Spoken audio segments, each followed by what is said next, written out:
ধানগুলো কাটার পরে আপনার এই যে ছোট ছোট করে আটি বাঁধা হয়। ভাই আটি বাঁধার উদ্দেশ্যটা কি? আটি বাঁধলে আপনার কি সুযোগ পাওয়া, মানে সুযোগ সুবিধা? এটা মনে করলে নথে বনে যাবে, এই কারণে হলো বাঁধতে হয়। মানে নিতে পারে না, আটি বাঁধলে আপনার নথি মানে নিতে মানে সুবিধা, সাজাইতে সুবিধা হয়। হ্যাঁ। কখনো ভেসে আসতেছে মেঘের ভেলা, আবার কিছু সময় পর রোদ আর মেঘের এই খেলার মধ্যে আজকে আমি ফসলের মাঠের যে রাস্তা, এই রাস্তা দিয়ে আমি হেঁটে যাইতেছি। সামনেই হচ্ছে গোপালপুরের আপনার ইদি ধানের যে বলক বলে, ওখানে যে কৃষকরা কাজ করতেছে। যে এই যে রাস্তা, মানে কিছু সময় হাঁটলে একটু শুকনা আবার কাদা, এই রাস্তা দিয়ে আমি হেঁটে যাইতেছি। এই রাস্তাটা আপনার এখানেই শেষ, এখানেই শেষ, এরপর আর কোনো রাস্তা নাই। এরপর যদি যেতে হয় আপনার ফসলের মাঠের মাঝখান দিয়ে যে জমির আইল বলে, আইল দিয়ে আপনাকে যাইতে হবে। কৃষকরা আপনার ওই জায়গা থেকে আপনার ধান কাটার পরে এই পর্যন্ত আপনার মাথায় করে নিয়ে এসে এখানে আমরা দেখতেছি যে আপনার ধান সাজাই রাখছে। ধান সাজাই রাখার পর যদি আপনার বৃষ্টি যখন না থাকে, এই রাস্তা দিয়ে আপনার ভ্যানে বলেন আর অন্য মাধ্যমে আপনার ধানগুলা তাদের গন্তব্য, যে যার যার বাড়ি বা উঠান খেলার মাঠ, ওখানে নিয়ে যায়। কিন্তু বৃষ্টির কারণে আপনার দেখলাম যে প্রত্যেকেই মাথায় করে নিতেছে। তো এখন যদি আমাকে যাইতে হয়, রাস্তা বললাম যে শেষ, এখন এই যে ধানের বুন মাঝখান দিয়ে আমাকে যাইতে হবে।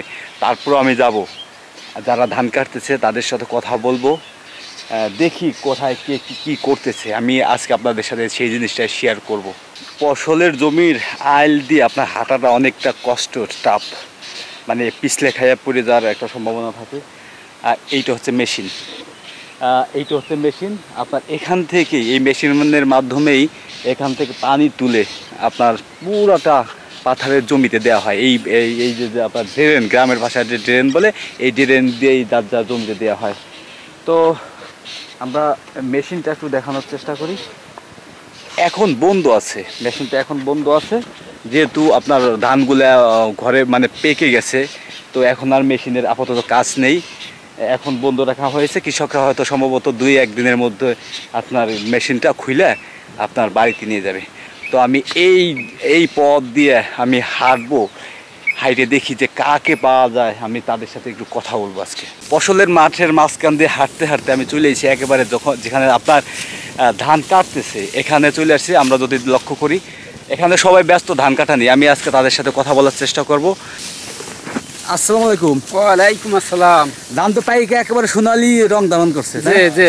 এই যে সোনালি রংটা, মানে আমরা যারা মানে ধান আমাদের আছে খেত, অনেক একটা সুখের রং। এই ধানটা প্রথম আপনার সবুজ কালার থাকে, যে আপনার অপেক্ষা করতে করতে একটা সময় সোনালি রং ধারণ করে। মানে সোনালি রং ধারণ করা মানে কি, ধানে বলতেছে যে আমি প্রস্তুত, আমার বাড়ি নিয়ে যাও কাইটা।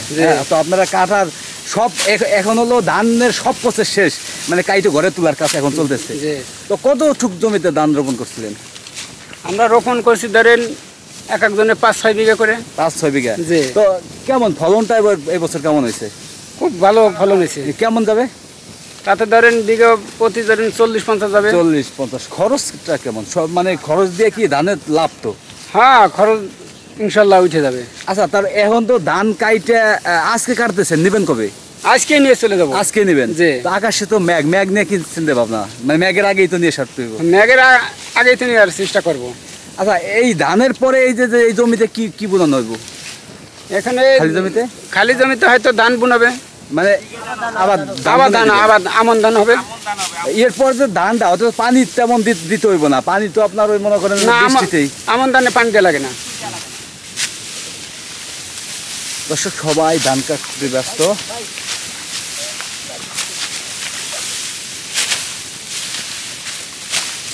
এই যে সুন্দর মনোরম দৃশ্যটা, এই দৃশ্যটা আপনাকে দেখতে হলে গ্রামেই আসতে হবে। আপনার গ্রামে যদি আপনি আসেন, একেবারে খাঁটি মাটি থেকে ফসল ফলানো হয়।